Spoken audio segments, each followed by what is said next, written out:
첫 번째 파트에서 다루었던 내용은 다음과 같습니다. 인간이 자신의 존재 이유를 찾지 못하는 것은 자신을 포함한 물질 세계가 왜 존재하게 된 것인지 모른 채로 그냥 살아가기 때문입니다. 모든 만물 세계, 곧 물질 세계는 하나님의 말씀으로 지어진 것들입니다. 여기에서 하나님의 말씀은 하나님의 영이며 만물이 있게 한 하나님의 뜻, 창조주께서 주시는 참된 정보, 창조 법칙과 창조 이치를 의미합니다. 인간의 연대, 곧 수명을 정하시고 거주의 경계, 각자의 자리와 역할을 주셔서 유한한 물질 만물 세계를 다루며 살게 하신 것은 삶 속에서 영원한 하나님의 세계를 발견하고 깨닫게 하시기 위함이었습니다. 하나님의 연대는 영원하며 하나님과 함께한 자의 연대도 영원합니다.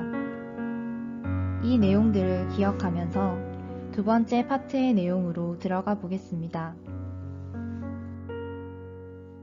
시편 90편 2절을 보면 하나님의 연대를 영원부터 영원까지라고 표현하고 있습니다. 만물 세계를 만드시기 전부터 유한한 숫자로는 표현할 수도 없는 영원부터 영원까지 하나님은 살아계시다는 것입니다. 언제부터 언제라는 표현을 쓴 것은 영원 세계도 측량할 수 있는 분명한 실제 세계라는 것입니다. 영원 세계는 보이는 물질 세계가 있게 한 실제 존재하는 세계입니다. 인간이 다루며 살아가는 모든 물질 세계는 수로 표현할 수 있고 설명할 수 있습니다. 년, 월, 일도 하나님께서 행성들이 일정하게 자전하고 공전하게 만드셨기에 셀 수 있게 된 것입니다. 인생이 있기에 모든 수가 나왔고 수학이 나온 것입니다. 그렇다면 영원 세계, 곧 영원부터 영원까지를 수로 나타내면 어떻게 표현할 수 있을까요? 하나님의 연대, 하나님의 세계인 영원 세계를 표현할 수 있는 수는 바로 0입니다. 물질이 있든 없든 영원히 존재하는 수는 0입니다. 영이신 하나님은 아무것도 소유하지 않으시지만 모든 것의 주인이십니다. 0이 가장 크고 위대한 수이며 항상 있는 영원한 수입니다. 하나님께서는 당신의 형상대로 사람을 지으셨다는 것을 저번 영상에서도 다루었습니다. 진정한 사람다운 사람은 하나님과 같이 영의 존재입니다. 애초에 사람을 만드실 때 아무것도 소유하지 않지만 모든 것의 주인으로서 살아가는 그분과 같이 무소유의 존재로 만드셨다는 것입니다. 하나님의 형상을 회복한 사람은 자신의 존재가 영 속에 있음을 깨닫고 자신의 육체를 포함한 모든 물질 세계를 소유하려는 목적으로 다루는 것이 아니라 그 물질 세계를 주신 하나님의 목적과 뜻대로 다루며 살아갑니다. 하나님을 알아가고 하나님의 영원 세계를 알아가는 도구로 사용합니다. 영이신 하나님에게서 수로 표현되는 만물 세계가 나왔습니다. 세상의 모든 수는 1의 반복입니다. 1이 2개이면 2, 3개이면 3, 100개이면 100입니다. 1이 없으면 다른 것들도 있을 수 없습니다. 그래서 1은 바로 나라는 존재가 육신이라는 물질을 입고 이 세상에 온 수를 나타냅니다. 내가 육신을 입고 오지 않았다면 보이는 만물 세계도 없는 것입니다.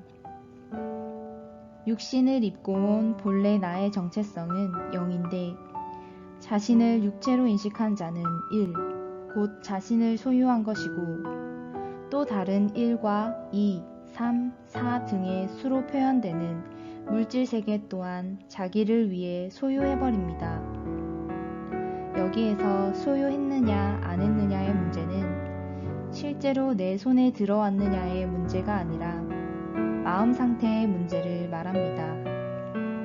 예를 들어서 내가 10억짜리 집을 실제로 내 재산으로 만들지 않았어도 10억짜리 집을 나를 위한 나의 소유로 가지고 싶어하는 그 마음 상태 자체가 이미 소유한 것과 같은 것입니다.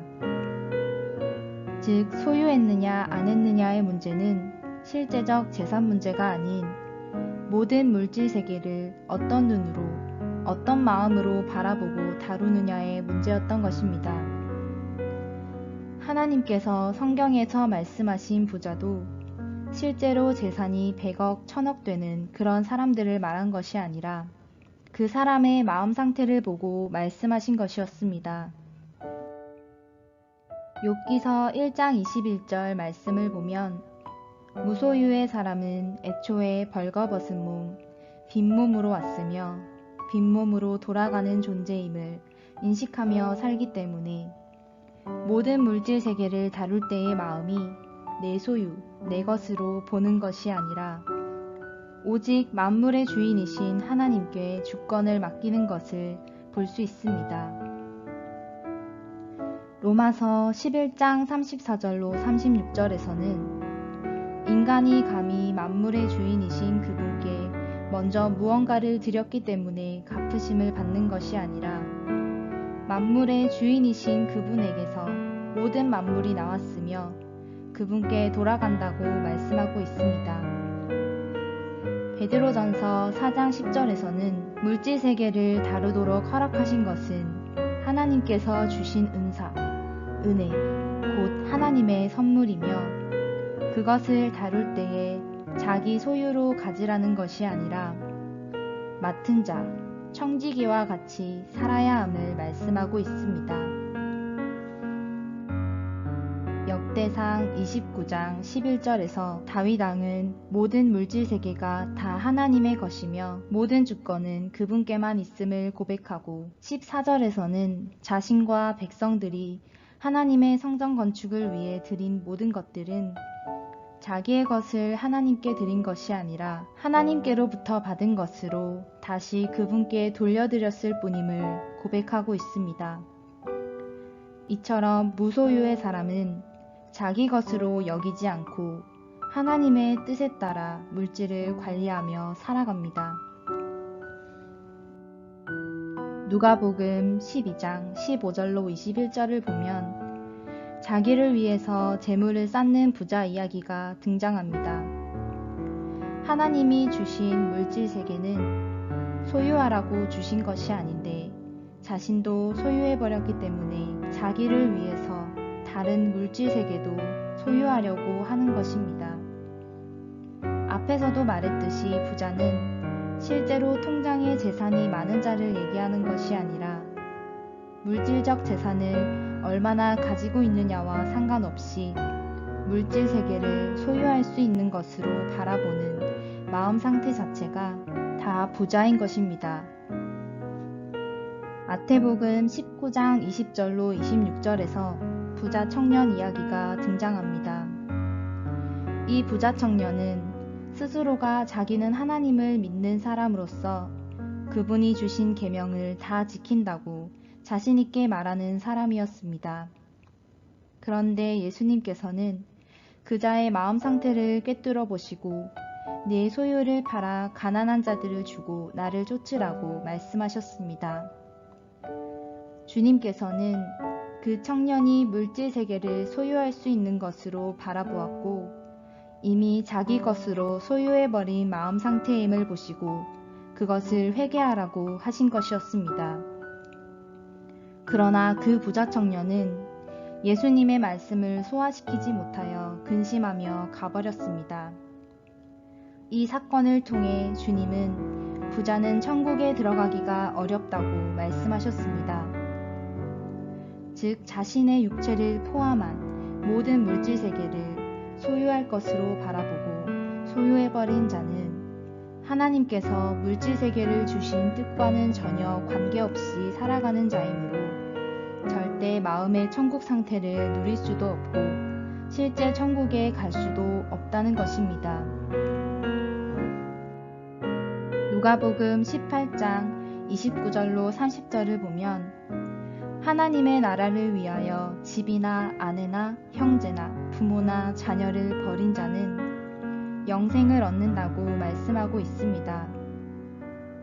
실제로 집, 아내, 형제, 부모, 자녀 관계를 끊고 버리라는 의미가 아니라 그 존재들을 마음에 소유하는 것이 아닌 하나님께서 그 관계를 주신 뜻대로 청지기와 같이 그 관계를 잘 관리하라는 것입니다. 예를 들어서 자녀를 하나님의 소유로 보지 않고 내 뱃속에서 내가 낳은 자녀로 보니 내 마음대로 내 자녀를 어떻게 할 수 있다고 생각하며 해도 된다고 생각합니다. 이런 모습은 하나님께서 정해놓으신 선을 지키지 못하고 그 선을 넘는 행위를 하고 있는 것입니다. 무소유의 사람은 주변 사람들과의 관계 속에서 서로 선을 지키며 살아갑니다.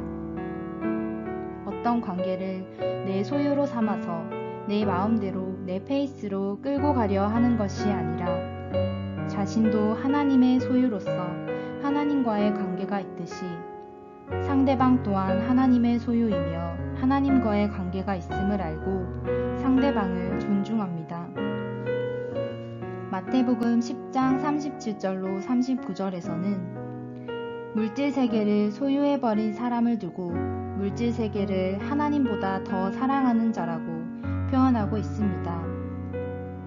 그 사람이 아무리 입술로는 하나님을 사랑한다고 해도 그것은 거짓이 되는 것입니다. 무소유의 사람으로 살아가는 것이 곧 주님을 따르는 삶입니다. 여기에서 자기 목숨이 나오는데 이는 곧 영의 존재인 나가 입고 온 육체를 말합니다. 그 육체가 내 소유가 되어버린 사람은 하나님께서 주시는 진짜 생명은 잃어버린 존재이며 그 육체조차도 내 소유가 아닌 하나님의 소유임을 알고 하나님의 뜻대로 관리하는 사람은 하나님이 주시는 진짜 생명을 얻을 것이라 말씀하고 있습니다. 마태복음 16장 24절로 25절에서는 예수님처럼 살고자 하는 사람은 자기의 뜻, 자기의 생각을 부정한다고 말씀하고 있습니다. 예수님처럼 산다는 것은 하나님의 뜻을 알고 그 뜻을 따라 사는 것인데 그것은 반드시 자기 자신을 부인해야만 가능하다는 것입니다. 누가 자기 자신을 부정하고 부인할 수 있을까요? 바로 자신이 입고 온 몸과 마음조차도 진짜 존재인 영이 다루는 물질일 뿐임을 인식하고 있는 사람, 곧 무소유의 사람만이 자기의 생각을 부인할 수 있고 자기의 십자가를 지고 주님을 따를 수 있는 것입니다. 누가복음 22장 42절에서는 바로 무소유의 사람으로 살아가는 본을 보이신 예수님의 기도입니다.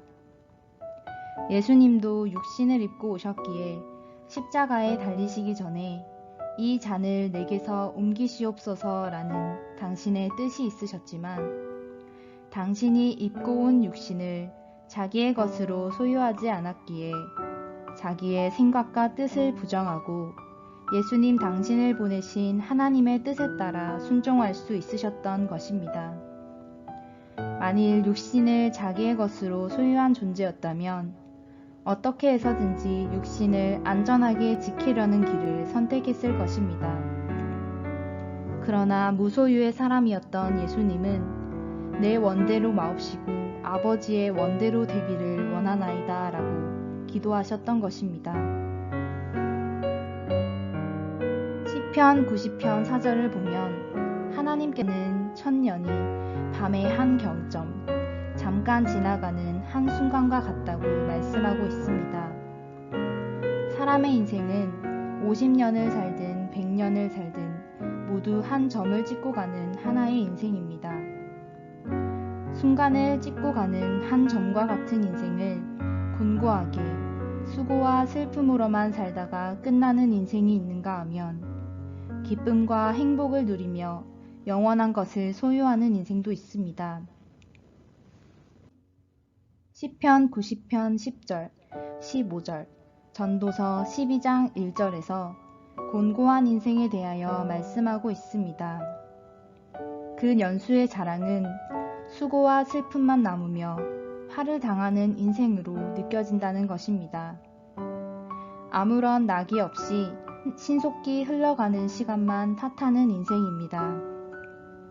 반대로 시편 90편 12절로 13절에서는 하나님의 은총으로 지혜의 마음을 얻음으로써 평생을 즐겁고 기쁘게 사는 인생을 나타내고 있습니다. 그들은 하나님의 행사, 곧 하나님의 뜻과 일이 그들의 일이 된 존재들입니다. 하나님과 일치하는 마음이 되었다는 것입니다. 이사야 11장 2절로 3절에서 하나님의 은총으로 지혜의 마음을 얻은 것에 대한 해석을 해주고 있습니다. 여호와의 신은 곧 지혜와 총명의 신이라 말씀하고 여호와를 경외하는 신이라 말씀하고 있습니다. 잠언 9장 10절에서는 여호와를 경외하는 것이 지혜의 근본이요 거룩하신 자를 아는 것이 명철이라 말씀합니다. 하나님께서 지혜와 명철의 신을 부어주셔서 지혜의 마음을 가진 존재들은 자신에게 육신의 수명의 기간을 주신 하나님의 뜻을 알고 그 뜻대로 살아감으로써 기쁨과 즐거움으로 살아가게 됩니다. 마태복음 11장 28절로 30절에서는 물질 세계가 왜 주어졌는지를 모른 채로 공고한 인생을 살아가는 존재들에게 주님이 해주시는 말씀입니다. 그들은 수고하고 무거운 짐을 진 존재들이라는 것입니다.